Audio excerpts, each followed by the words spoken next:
Hermanos, creo que fue hace, no sé, quizá 2 domingos, cuando yo les decía que creía que esta iglesia estaba pasando por un tiempo de prueba y aflicción. Creo que podemos distinguir diversas etapas en la vida de una iglesia. Tuvimos un tiempo de una calma, de una estabilidad, de mucha tranquilidad. Pero creo que ahora estamos pasando, podemos decir, por un tiempo de prueba. Varios hermanos, hermanas que estaban enfermos, ahora otros más que se suman, ahora hermanos, hermanas que tienen a familiares enfermos en la última etapa de su vida, algunos con enfermedades terminales o de edad muy avanzada. Y creo que podemos decir, esas situaciones son un claro ejemplo que nos llevan a pensar cómo deberíamos responder en esas situaciones. Los cristianos, hermanos, no somos inmunes al sufrimiento.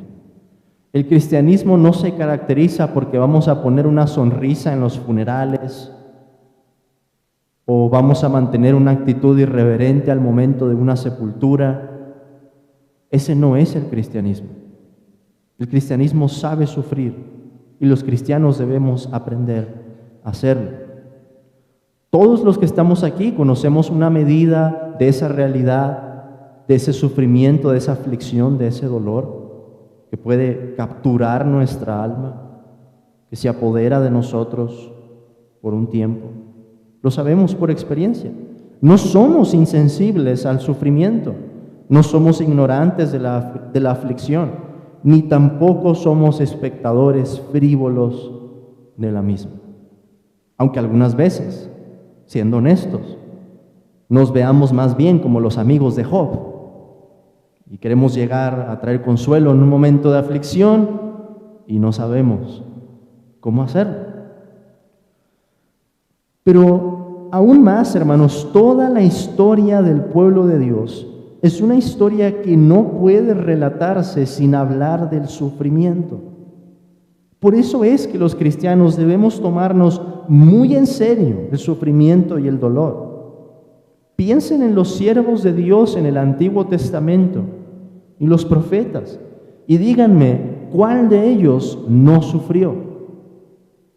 ¿Cuál de ellos no sintió dolor? ¿Cuál de ellos no fue perseguido? Aún más, ¿quién podría hablar del cristianismo sin hablar de los sufrimientos de nuestro Salvador? Es imposible hablar de la fe cristiana sin tocar el tema del sufrimiento, porque nosotros, hermanos, presentamos a un Salvador sufriente, también triunfante, por supuesto, pero ese no es mi punto este día. Piénsenlo, apenas comenzamos a hablar del Evangelio y no podemos dejar de hablar de las pruebas que nuestro Salvador sufrió. Y esto no es solo una interpretación mía. Jesús le dijo a sus discípulos, ustedes han estado conmigo en mis pruebas. Esa fue la interpretación que Cristo le dio en el Evangelio según Lucas. Si pensamos en sus sufrimientos espirituales, podemos oír el eco de esas palabras. Ahora está turbada mi alma. ¿Y qué diré, Padre? Sálvame de esta hora. ¿O qué tal las palabras de Cristo en el Getsemaní? Mi alma está muy triste hasta la muerte. Si pensáramos en el sufrimiento físico, en el sufrimiento de su cuerpo, podemos hablar de los golpes y los azotes que le dieron. Podemos hablar de la vergüenza de lo que significaría estar clavado, colgando en una cruz, sin ropas que lo cubrieran. Podemos hablar de la corona de espinas, de la cruz romana y de cómo la sed del Hijo de Dios fue saciada con vinagre. La historia de la iglesia testifica la misma realidad que la vida de nuestro Salvador. Martirio, persecución, dolor y sufrimiento. ¿Deberíamos acaso sorprendernos entonces que nosotros también tengamos que sufrir, aunque sea por un poco de tiempo? ¿Debería parecernos una sorpresa? ¿Algo inesperado quizás? ¿Algo que no hemos encontrado en nuestra Biblia? ¿Algo que no vemos en la vida del Salvador? ¿Algo que no vemos en la vida de los siervos de Dios en la historia de la iglesia? Yo sé que la respuesta es no. No debería sorprendernos. Y sin embargo, si somos honestos, muchas veces cuando llegan las pruebas, nos quedamos pasmados. No sabemos qué hacer. Pensamos que somos los primeros a los que les está ocurriendo algo semejante.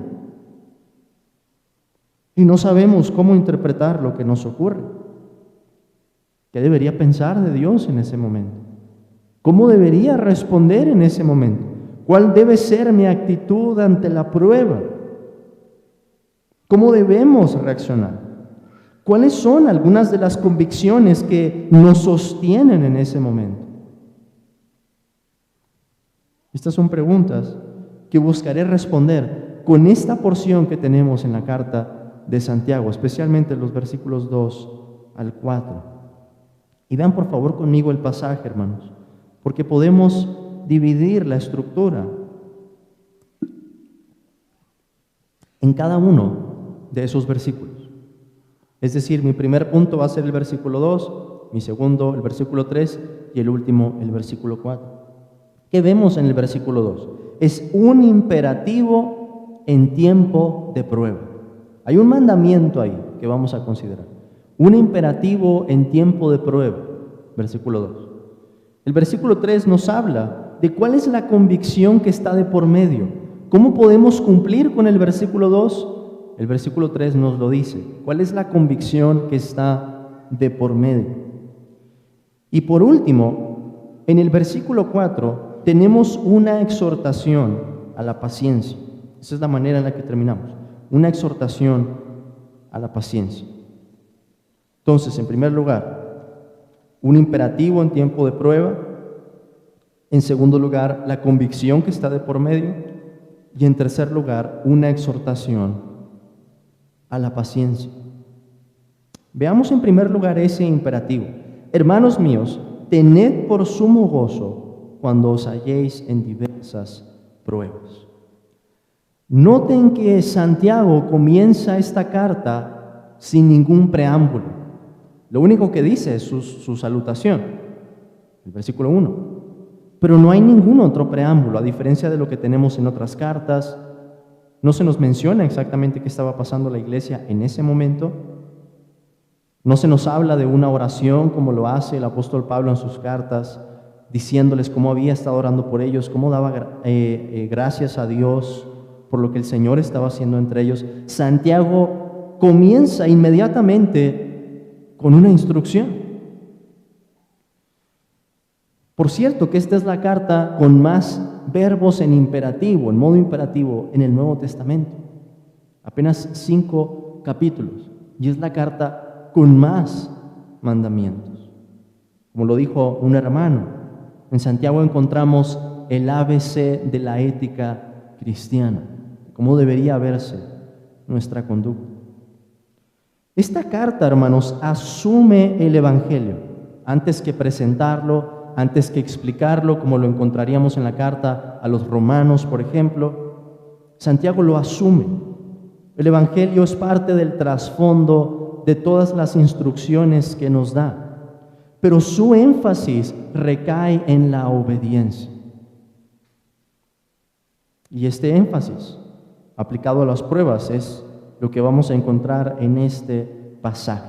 Como cristianos queremos ser obedientes en todo tiempo, y eso incluye, por supuesto, el tiempo de la prueba. Pero ¿qué nos dice ese verbo en imperativo?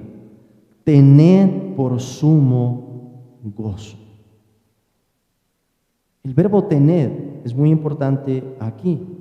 Puede traducirse también como consideren, o piensen, o evalúen.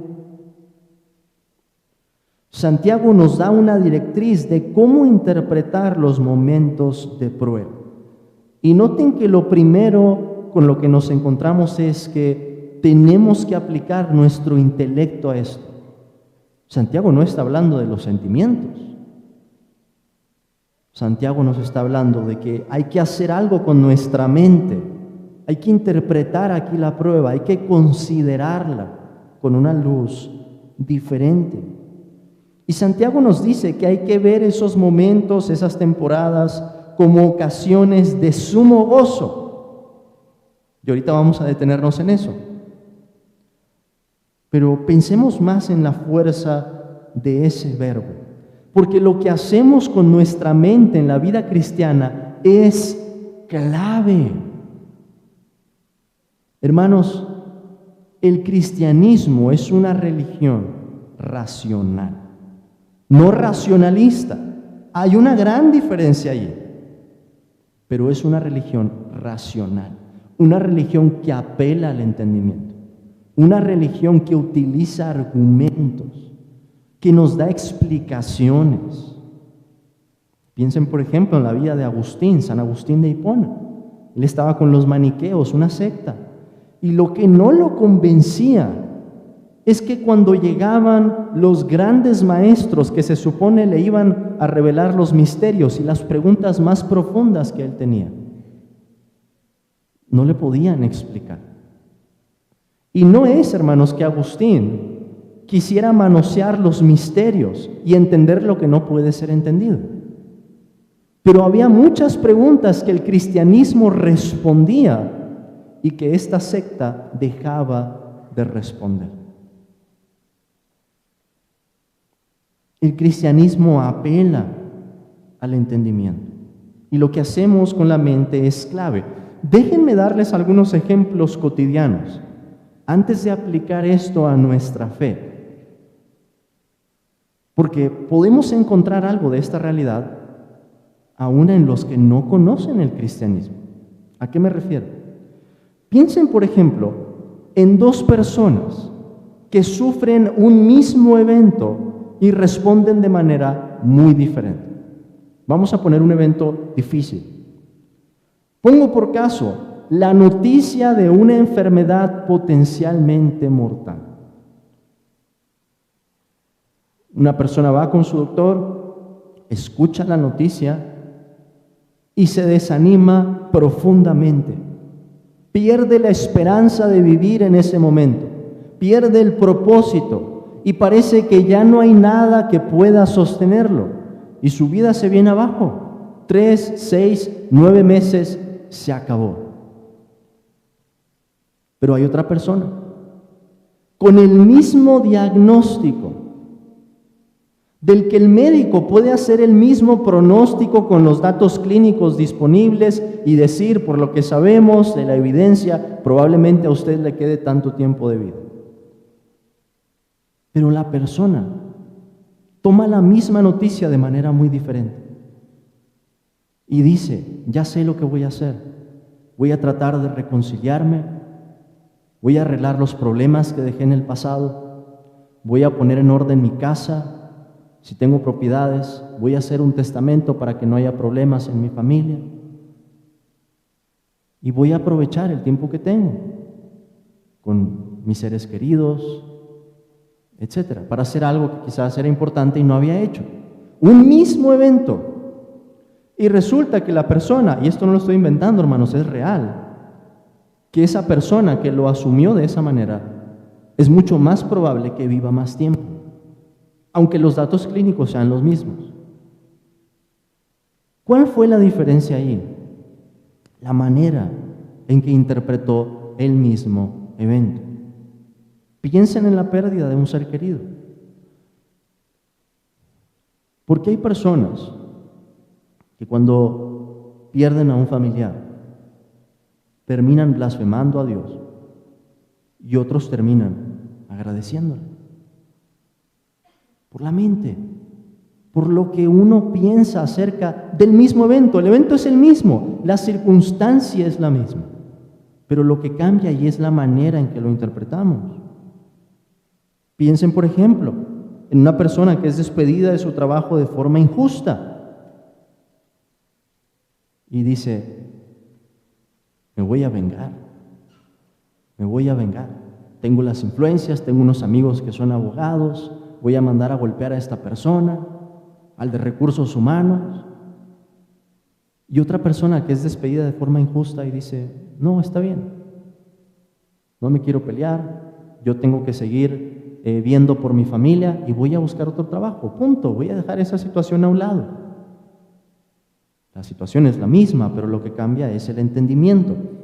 Ahora, hermanos, el creyente no debe juzgar una situación solo por una luz natural. Y aquí está la diferencia entre lo que pensaría alguien que no es creyente con lo que nosotros como cristianos debemos pensar. Porque alguien que no sea creyente puede responder de esas maneras que les estoy planteando. Pero ¿qué pasa en el creyente? ¿Cómo deberíamos pensar? ¿Cómo deberíamos interpretar esas situaciones? El puritano Thomas Manton nos dice que el creyente considera la prueba por medio de una luz sobrenatural. Es decir, más allá de los eventos, de las circunstancias o de las cosas o los elementos que tengamos en esta vida para evaluar esa situación, ¿qué es lo que utilizamos? Y lo podemos resumir así: la palabra de Dios. Entonces, la misma situación, pero la vamos a considerar con los lentes de la fe, con lo que la Escritura nos dice, con esa luz sobrenatural que nos enseña cómo deberíamos pensar en esa situación. Y ahí está la diferencia.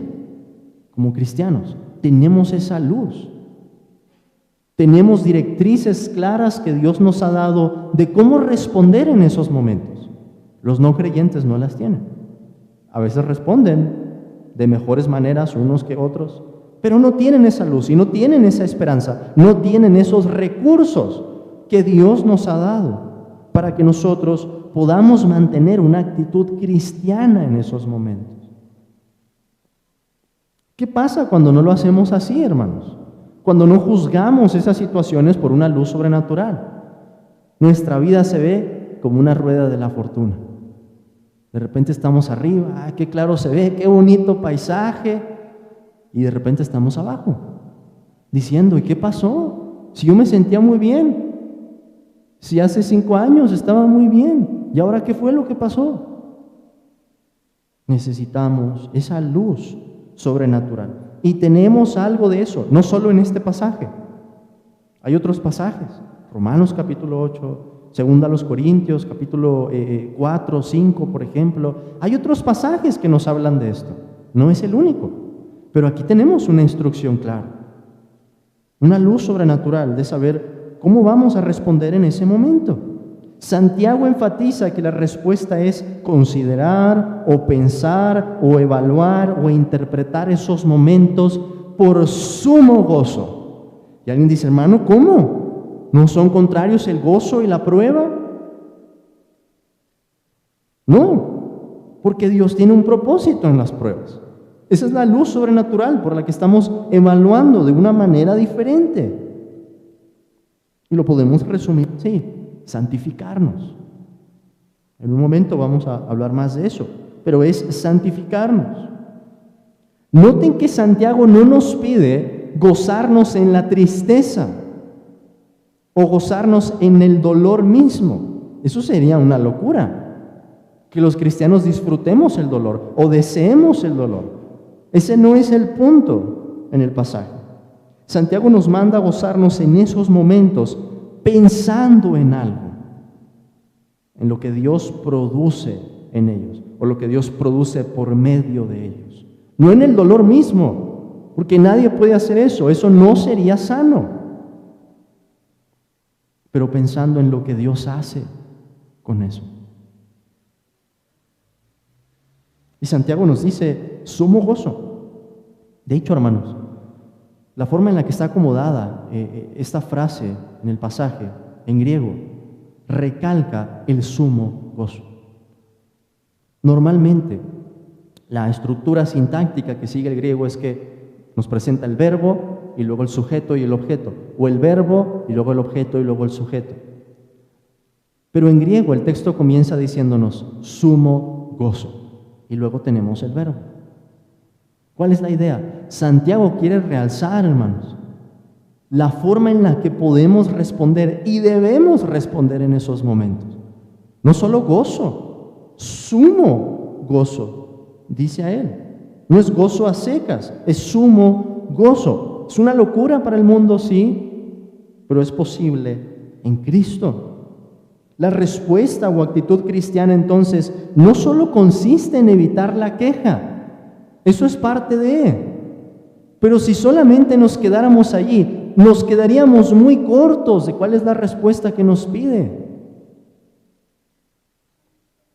Dios quiere sumo gozo en esos momentos. ¿Por qué? Porque se trata de ocasiones en las que podemos ver la mano de Dios más claramente obrando en nosotros. ¿Y qué es el gozo? No es una respuesta superficial.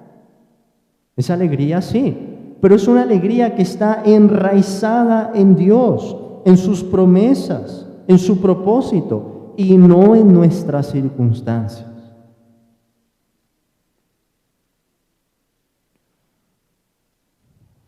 Santiago nos dice también, ¿en qué momento debemos hacer esto? Él dice, cuando os halléis en diversas pruebas. Precisamente en los momentos en que consideraríamos como oportunidades para el desánimo, para el pecado, para la queja, para la murmuración, para la angustia, para la desesperación. Y Dios nos manda a responder de esta manera, sumo gozo. ¿Pero qué son las pruebas, hermanos? Porque es algo de lo que hablamos constantemente y no nos detenemos a pensar en qué significa, por qué usamos ese lenguaje y por qué lo usamos cuando nos referimos a los creyentes. No hablamos de pruebas en los no creyentes, hablamos de pruebas en el pueblo de Dios. ¿Qué son las pruebas? En resumen, circunstancias difíciles o dolorosas ordenadas por Dios para el crecimiento de sus hijos. Hay dolor de por medio, es un dolor ordenado por Dios y tiene un propósito, el crecimiento de sus hijos. El crecimiento de sus hijos. Santiago nos dice, cuando os halléis en diversas pruebas, no hay un solo tipo de prueba. Hay diferentes tipos, hay diferentes clases. No todas las pruebas producen lo mismo, no todas las pruebas nos ejercitan de la misma manera en la gracia o en nuestro carácter. Puede haber pruebas por conflictos en la familia y van a producir cierto resultado. Puede haber pruebas por problemas económicos y tenemos algo de eso en la carta de Santiago. Había personas que estaban sufriendo extrema pobreza. Puede haber pruebas por problemas de salud que tocan nuestros cuerpos. Puede haber pruebas por conflictos laborales o pruebas por eventos catastróficos. La pérdida de una propiedad por un incendio, un terremoto, un huracán, etc. Dios es sabio, hermanos, y sabe cómo tratar con cada uno de nosotros. Por eso necesitamos diversas pruebas. Por eso no experimentamos todos el mismo tipo de situaciones, aunque algunas sean muy parecidas. Como lo dice el puritano, diferentes enfermedades requieren diferentes remedios. Y Dios sabe qué es lo mejor, qué es necesario traer a nuestra vida para que podamos crecer. Ahora la pregunta al ver esta instrucción ¿es esta nuestra actitud? ¿Es esa la forma en la que respondemos en los tiempos de prueba? Si decimos no, vamos al versículo 3, porque ahí está la respuesta o la convicción que necesitamos de por medio para responder como lo encontramos en el versículo 2. ¿Qué es lo que nos lleva a responder así? ¿Cómo podemos hacerlo? ¿Cuál es la clave? Está en el versículo 3. Sabiendo que la prueba de vuestra fe produce paciencia.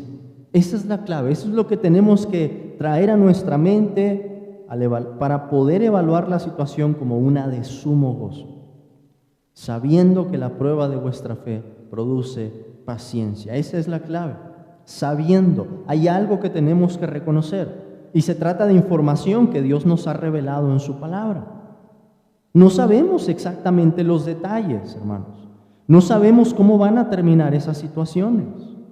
No sabemos si el desenlace va a ser la muerte, por ejemplo, o si esa situación se va a quitar o no.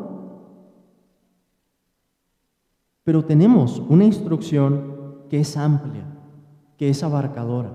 Porque independientemente de cuál sea la prueba, sabemos esto, que la prueba de nuestra fe produce paciencia. Y ese término, prueba de vuestra fe, es una palabra griega diferente que la palabra que se utiliza en el versículo 2 para hablar de pruebas.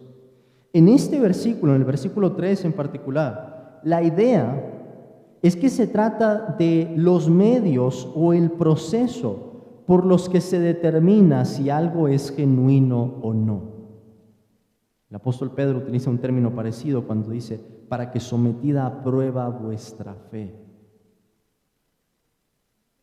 Dicho de otra forma, las pruebas funcionan como un examen de nuestra fe. Al ser inscritos en la escuela de la obediencia a Cristo, las pruebas son como asignaturas en las que se ejercita nuestra fe.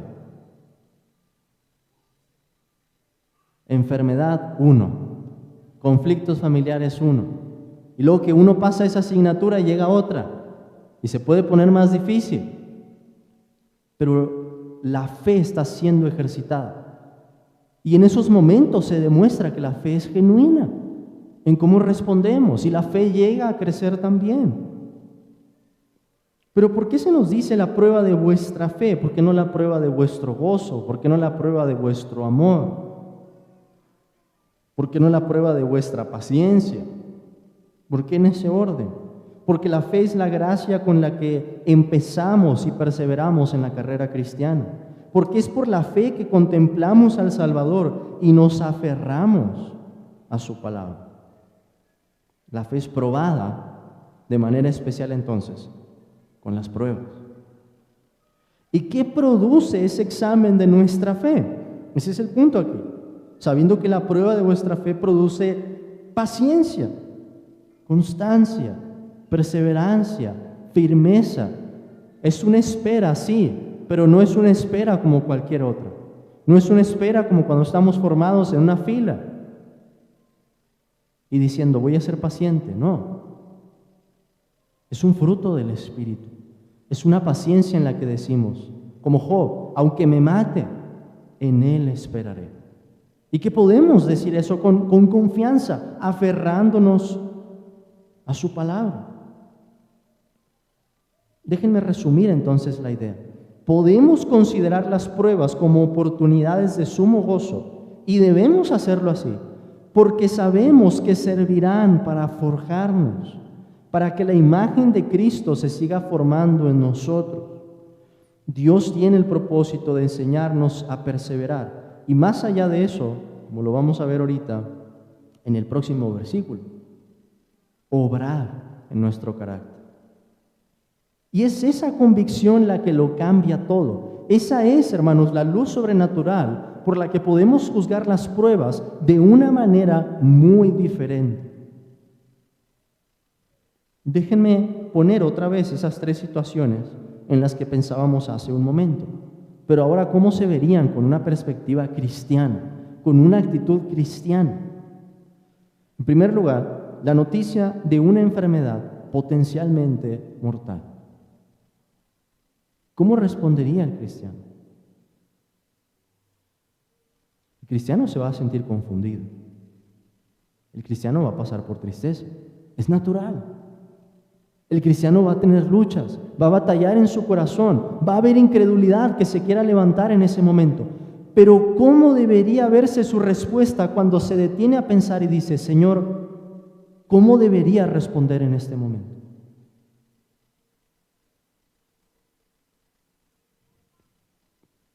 Y va a poder decir, Señor, yo no me imaginaba que iba a ser necesario que fuera así. Pero si esto va a resultar para que mi carácter pueda crecer, para contemplar más claramente a mi Salvador por la fe, y si he de morir así, Señor, puedo hacerlo con gozo, porque veo que es tu propósito, veo que es tu mano. Piensen en la pérdida de un ser querido. El cristiano se va a sentir confundido. Es probable que el cristiano no pueda dormir, que no quiera comer, ni tenga apetito, que sienta desánimo por todo. Pero cuando se detenga a preguntarse, ¿cuál debería ser mi actitud en este momento? Y aunque la respuesta se mezcle con las lágrimas, podrá decir, Señor, puedo responder con gozo. Me prestaste a esta persona por un tiempo, estoy agradecido por eso. Señor, tú eres el que da la vida y tú eres el que la quita. Bendito sea tu nombre. Permíteme aprender ahora esa paciencia que tú quieres. ¿Cómo se vería el ser despedido de un trabajo de forma injusta? Quizá el hermano le viene a la mente inmediatamente el texto que dice, mía es la venganza, yo daré el pago, dice el Señor, y se empieza a gozar en su corazón diciendo, sí, que fueran destruidos en este momento. Pero cuando se detiene a pensar, ¿cuál debería ser mi respuesta como cristiano en este momento? Va a decir, Señor, tú eres el que me diste el trabajo. ¿Por qué debería desconfiar en este momento? Si tú le das el alimento a las aves, si tú vistes a las flores, ayúdame a esperar con paciencia, a responder con gozo. Hermano, hermana, hemos estado fríos en nuestra comunión con el Señor. Nos estaban ahogando los afanes de este siglo. Quizá te despertó la prueba. A lo mejor el dolor te hizo recapacitar. Y el punto aquí es, esa es tu oportunidad. Regocíjate en ver la mano del Señor, en lo que Dios está haciendo en tu vida. ¿Acaso estabas pidiendo por santificación y crecimiento? ¿Y ha llegado la prueba? Esa es la oportunidad. Hermano, Dios ha contestado tu oración. Quizá no esperabas que fuera de esa manera, pero allí está la respuesta. ¿Cómo debes entonces responder tú ahora? Sumo gozo. Señor, sigues obrando en mi vida, sigues produciendo paciencia en mi carácter, pero más allá de eso, con esto vamos al versículo 4, porque Santiago cierra esa idea con una exhortación a la paciencia. Mas tenga la paciencia su obra completa, para que seáis perfectos y cabales, sin que os falte cosa alguna. La paciencia entonces no es el fin en todo esto.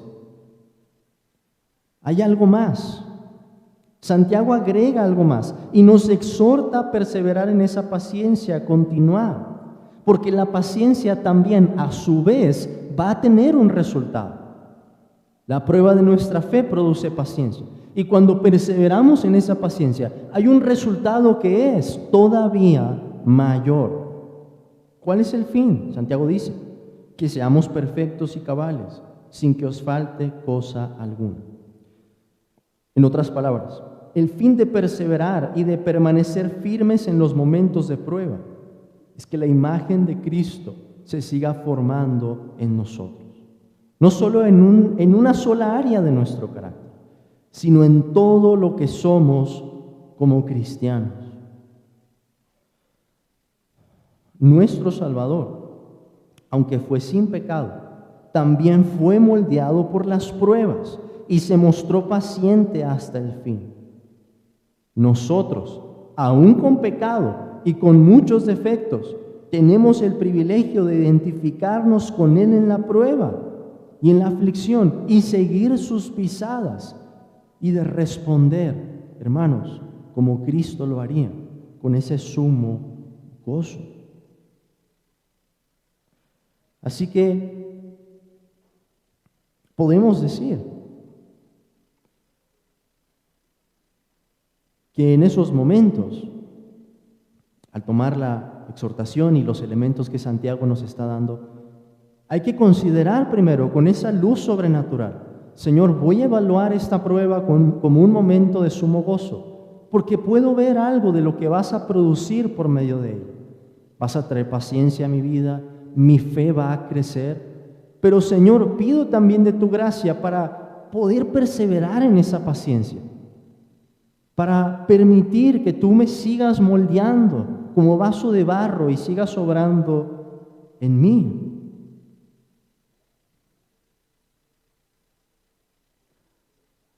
Yo no veo a nadie aquí, hermanos, con coronas de gloria en este momento. Ninguno de nosotros se ha graduado de la escuela de Cristo. Vamos a pasar por pruebas. Es un hecho, es una realidad. Y debemos perseverar hasta el fin. Y ese es el punto de la exhortación en el versículo 4. Hasta el fin. Oremos que Dios renueve nuestro entendimiento con esta palabra para que podamos mantener una actitud en la que honremos a Dios ante las pruebas. Y que aquellos que no están en Cristo y que están escuchando este mensaje vean que el sufrimiento del cristiano tiene un propósito glorioso y bienaventurado. A diferencia del hombre que no conoce a Dios, hermanos, el creyente con muchas pruebas va de gloria en gloria. El incrédulo con pocas o muchas penas va de deshonra en deshonra, con un sufrimiento que es sin propósito. Solo el día del juicio, hermanos, podrá revelar cuán preciosas fueron las lágrimas de los hijos de Dios. Cuánto crecimos en esos momentos, mucho más que en los momentos en los que teníamos calma. Cuánto fuimos ejercitados en la gracia. Cuánto honramos a Dios en esos momentos, a pesar de que estábamos confundidos y nuestra respuesta estaba mezclada con pecado. ¿Cómo respondimos allí? El Señor nos siga dando de su gracia y nos ayude a entender esos momentos y estos por los que estamos pasando como oportunidades para tener ese sumo gozo y reconocer el propósito de Dios en nuestras vidas. Amén, hermanos.